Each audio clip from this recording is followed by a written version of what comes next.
Tapos, Nacho Buena! Kakain na naman tayo ng masarap na pagkain. Doon ka nga. Sus, sungit mo naman. Ano kaya matatanggap kong regalo sa Pasko? Aha! Bakit gising pa kayo? Ha? Ito po kasing siya ni Mama. Ako na naman.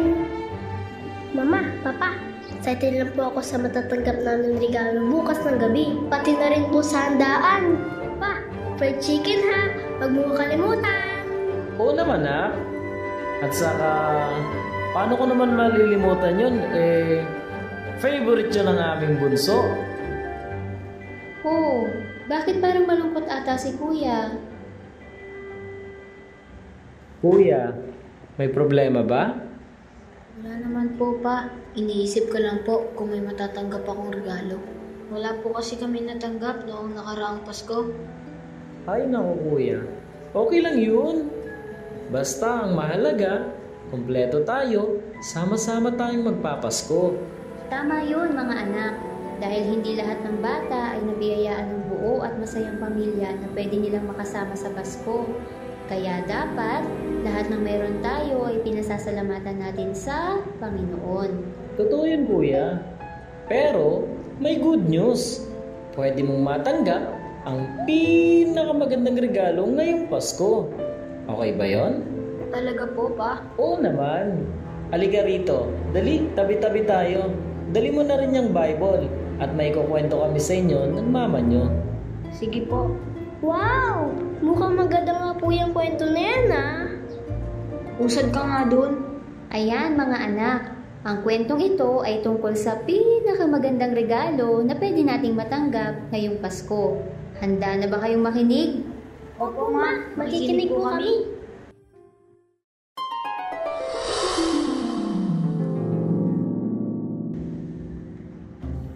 Noong unang panahon sa unang aklat ng Bagong Tipan sa Biblia, may isang anghel ang sinugo ng Diyos sa Nazaret upang kausapin ang isang birheng nagngangalang Maria.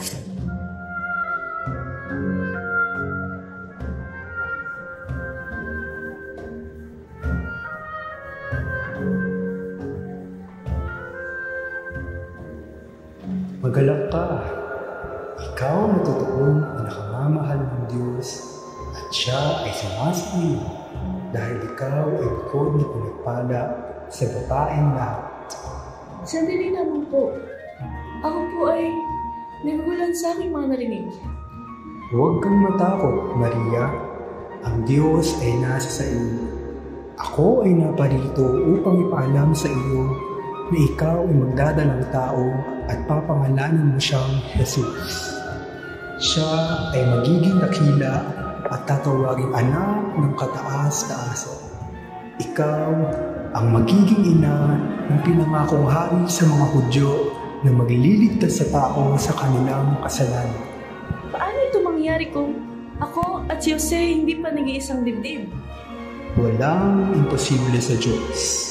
Ang Espiritu Santo ay bababa sa iyo at ikay lilimliman ng kapangyarihan ng kataas-taasan.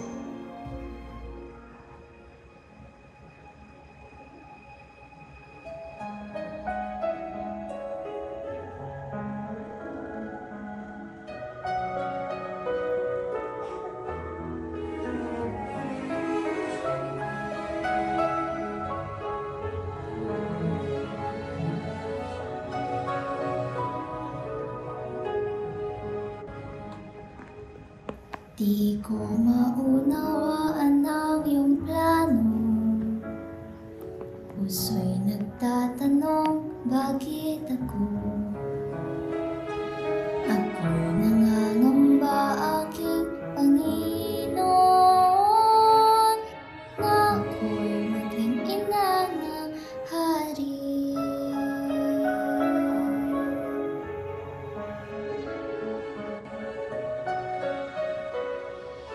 Ano ba ang nakita mo sa akin? Hindi tanyag, wala rin salapi. Sino ako para iyong piliin na maging ina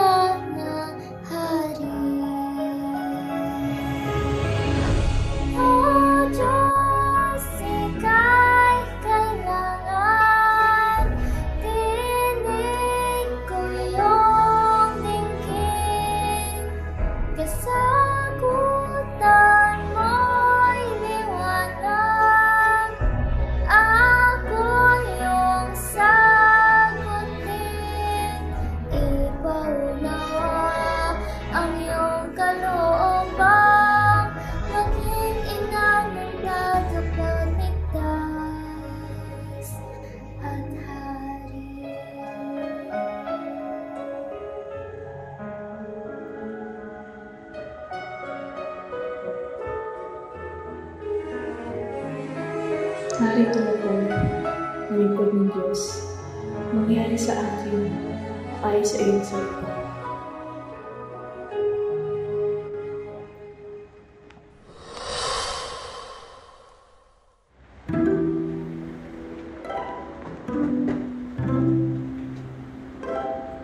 Pagkatapos kausapin ng anghel si Maria, siya naman ay nagtungo upang kausapin si Jose nang may pag-aalala sa kanyang isipan dahil sa mensaheng natanggap niya mula sa anghel na si Gabriel.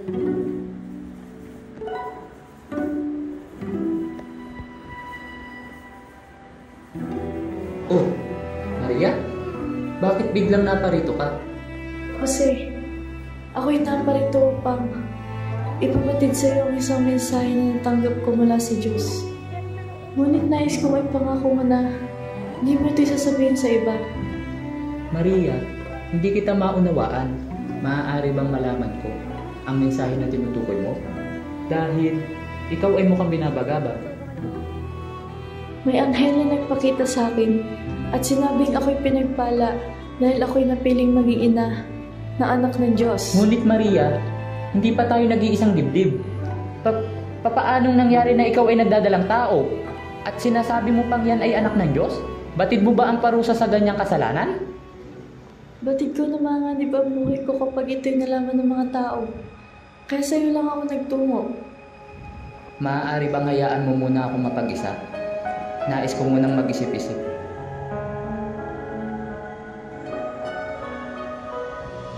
Ako'y nababahala sa nangyari. Puso'y hindi alam kung totoo. Nagdada ng tao minsan may piniha ang anak ng Diyos na hari. Oh Diyos, ika'y kailangan. Tingin ko iyong Maniwala sa'yo, kasagutan. ako'y liwanag. Ako iyong sagutin. Ipaunawa ang iyong kalooban. Maging ina ng tagapagligtas. Ipaunawa ang iyong kalooban na maging ina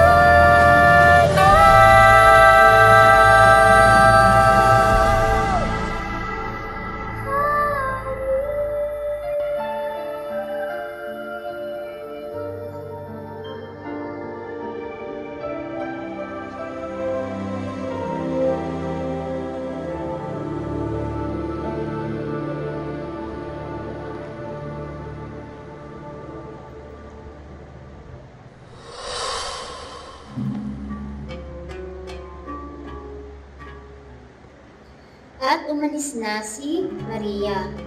Habang si Jose naman ay natutulog, ang anghel na si Gabriel ay nagpakita sa kanya sa pamamagitan ng panaginip. Jose, anak ni David, huwag kang mag-alala na tanggapin si Maria bilang iyong asawa, sapagkat ang sanggol na nasa kanyang sinipupunan ay mula sa Espiritu Santo. Ano po ba ang inyong ibig sabihin? Bakit ang anak ni Maria ay galing sa Espiritu Santo? Si Maria ay magiging ina ng isang lalaki at tatawagin mo itong Jesus. Siya ang magliligtas ng kanyang bayan sa kanilang mga kasalanan. Ngunit paano mangyayari ito? Pagkat hindi pa kami kasal ni Maria. Ang Espiritu Santo ang magiging kasama ni Maria at ang anak ay magiging banal na anak ng Diyos. Nangyari nga na nakinig si Jose sa sinabi ng anghel at ito ay nagtungo kay Maria upang tanggapin siyang muli bilang asawa. Pagkatapos maikasal nila Jose at Maria, upang makatakas sa panganib na dala ng sitwasyon ni Maria, napagdesisyonan ni Jose na pumunta ng Bethlehem upang doon na rin manganak si Maria. Maria, halika na. Simulan na nating maglakbay habang malalim pa ang gabi.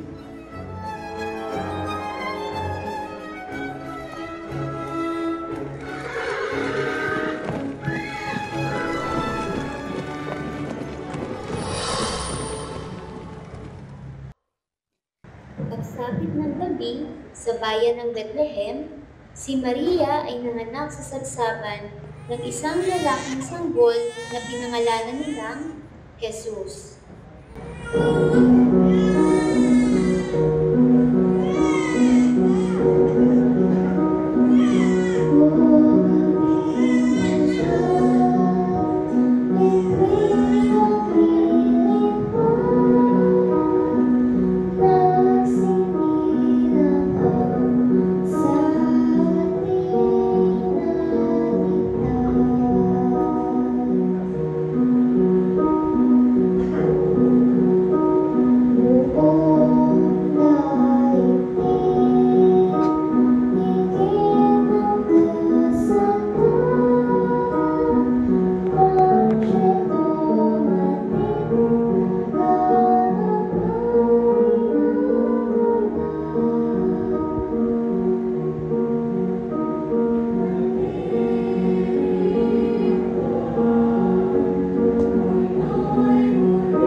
Sa kabila ng magandang balita, ang kasalukuyang hari ng mga Hudyo ay hindi mapalagay ang loob sa hindi maipaliwanag na dahilan hanggang sa may 3 pantas ang nagtanong sa kanya patungkol sa hari ng mga Hudyo.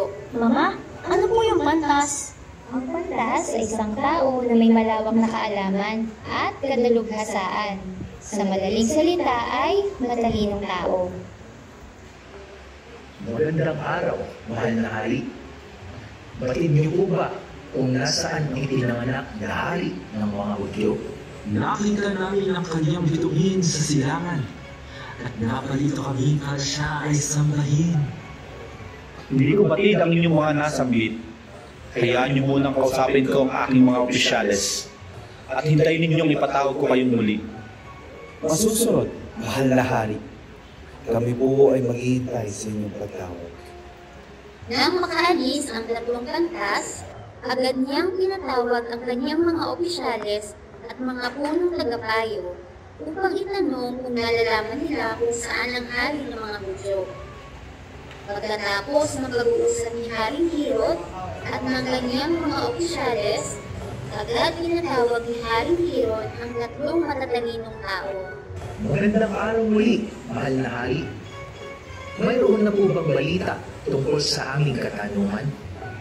Hindi ko masasagot ang inyong katanungan. Ngayon pa man, pumayo na kayo at ipagtanong mabuti ang lugar kung nasaan ang hari ng mga Hudyo. At kapag ito inyong natagpuan, agad ninyo itong ipaalam sa akin.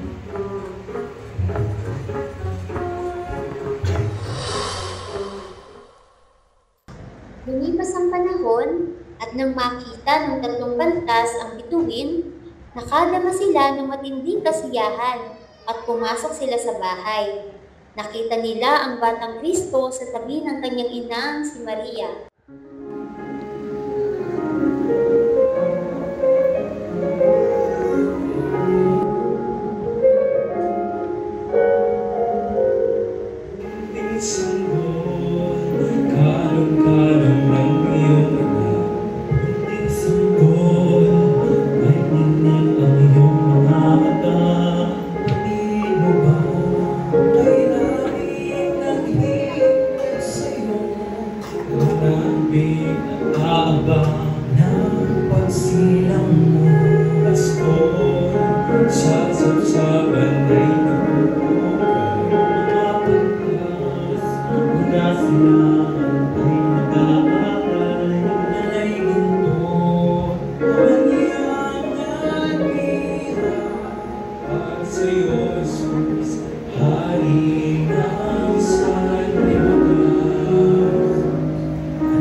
Nilabas nila ang kanilang mga regalo, ginto, kamangyan, at mira, at lahat ng ito ay inihandog nila kay Kristo.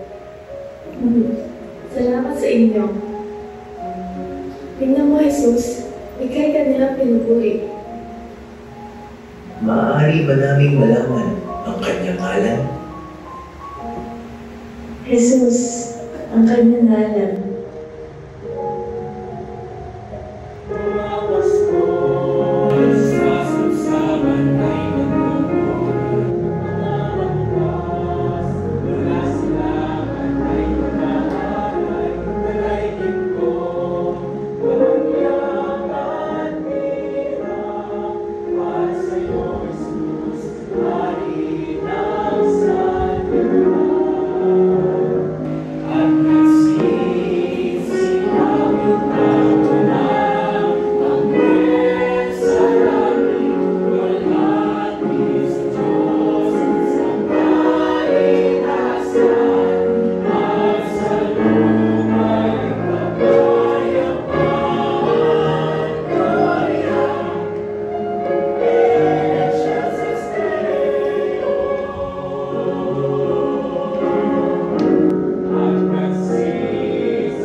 kay Haring Herod, sapagkat hindi maganda ang plano nito sa Batang Kristo. Kaya't nag-iba ng ganda sa aming ito.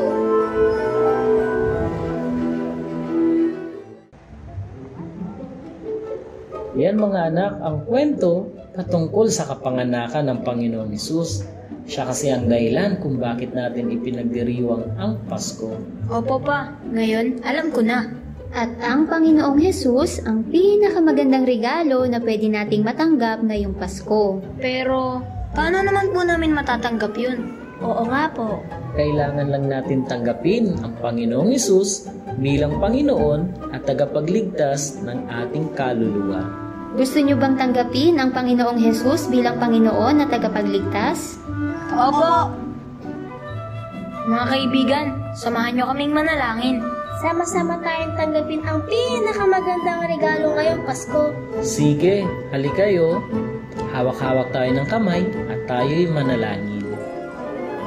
Ama naming Diyos, Ama naming Diyos, inaamin ko po inaamin ko po na ako'y makasalanan, na ako'y makasalanan. pinagsisisihan ko po Pinagsisisihan ko po ng buong puso ng buong puso ang aking pagkakasala ang aking pagkakasala at tinatanggap ko po at tinatanggap ko po ang iyong anak ang iyong anak na aming Panginoong Jesucristo na aming Panginoong Jesucristo bilang Panginoon bilang Panginoon at tagapagligtas at tagapagligtas ng aking kaluluwa. ng aking kaluluwa. At ako'y naniniwala At ako'y naniniwala na siya'y namatay sa krus na siya ay namatay sa krus upang tubusin upang tubusin ang aking mga kasalanan. ang aking mga kasalanan. Inilibing Inilibing at muling nabuhay at muling nabuhay upang bigyan ako upang bigyan ako ng buhay na walang hanggan. ng buhay na walang hanggan. Amen. Amen. Sige mga anak, itutuloy ko ang panalangin.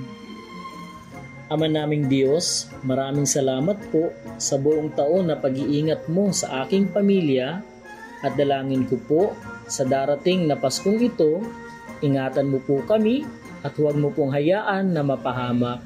Dalangin ko rin po na sa susunod na taon ay bigyan mo pa po kami ng mas maraming pagpapala, masagana, masaya na buong pamilya.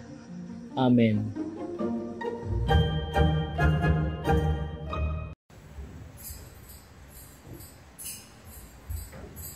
Nak, patulong naman dito sa mesa, oh. Oo. Dahan-dahan lang. Ay, wag na magtakbuhan. Mama, ano pong pwedeng gawin? Oh, eto. Pakiayos mo na yung mga plato, kutsara at tinidor. Isunod mo na rin yung mga baso pagkatapos, ha? Paano naman po ako? O kuya, tulungan mo ang mama mong maghain ng mga nalutong pagkain sa mesa. Opo pa. Ma, si kuya nga, oh! Pikon. Ay, naku, kuya. Lagi mo na lang pinipikon si Honey. Yan kasi... Ay, teka lang. Sagutin ko lang yung tumatawag. Oh, si Itay pala to. anak, kamusta kayo dyan? Okay lang po, Tay. Ito po, naghahanda po kami ng pang Noche Buena. Oh, mga anak, bumati kayo sa lolo nyo. Hi, Lolo! Merry Christmas po! Merry Christmas din mga apo ko. Ay naku, namimiss ko na kayo sobra. Ha, halika dito, bumati ka kay Tay. Merry Christmas po, Itay. Kamusta naman po? Ay naku, sarapan mo ang luto mo ha. Magtubod na kami dyan na inay mamaya. Talaga po? Ay nako, si tatay talaga nang bibigla. O sige, Tay. Kita-kita na lang po mamaya at marami pa kami ihahanda. Sa, tama ay mga apo ko. Babay po. Opo. Oh, Mari, ikaw pala yan. Halika, pasok. Pagpasensyahan mo na at medyo magulo pa ang bahay. Hindi pa kami gaano nakakapag-ayos. Pero may iba tayo. Ba't naparito ka ata? Mare, sa totoo lang, nahihiya talaga ako pero okay lang ba? Dito muna sana ako magpasko. Bakit naman kumare? Anong problema? Ay, pare, nalulungkot kasi ako. Wala akong panghanda. Wala rin pang regalo. Tapos, mag-isa lang rin ako sa bahay. Tsaka, alam mo na, wala pang trabaho. Ay naku, Mari. Kaming bahala sa'yo. Kaibigan, December na. May maireregalo ka na ba? Pwede din bang malaman anong pagkain ang iyong ihahanda? Wala pang trabaho, mahirap maplano. Kailangan ba talagang magbigay? Hindi ba po pwedeng ako naman muna ang tatanggap sa darating na Pasko? Ang pinakamagandang matatanggap mo, si Jesus, walang iba sa puso mo. Kaya wag palalagpasin ngayong Pasko, kaibigan ko. May Noche Buena, aginado, party, may mga regalo. Mas maganda to. Paano sino? Tanggapin mo siya sa puso mo. Paano? Tanggapin mo si Jesucristo. Oh. Sino? Jesucristo sa puso mo. Ilang araw na lamang, Pasko ay sasabit na naman. Excited sa regalo na pwede kong matanggap mula sa lahat. Kinino, kininang, kinanay, tatay, o di kaya asul na aginaldo. Ngunit ano bang the best na regalo na pwedeng matanggap ng batang tulad ko? Pinakamagandang matatanggap mo, si Jesus, walang iba sa puso mo. Kaya wag palalapasin ngayong Pasko, kaibigan ko. May Noche Buena, aginaldo, pati may mga regalo. Mas maganda to. Paano sino? Tanggapin mo siya Sa puso mo. Paano? Tanggapin mo si Jesucristo. Oh, Sino? Jesucristo Sa puso mo.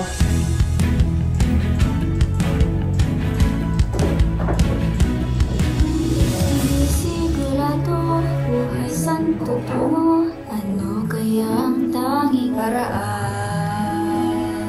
Lumapit ka kay Kristo. Paniwala ang totoo at makakamtan mo ang walang hanggang buhay.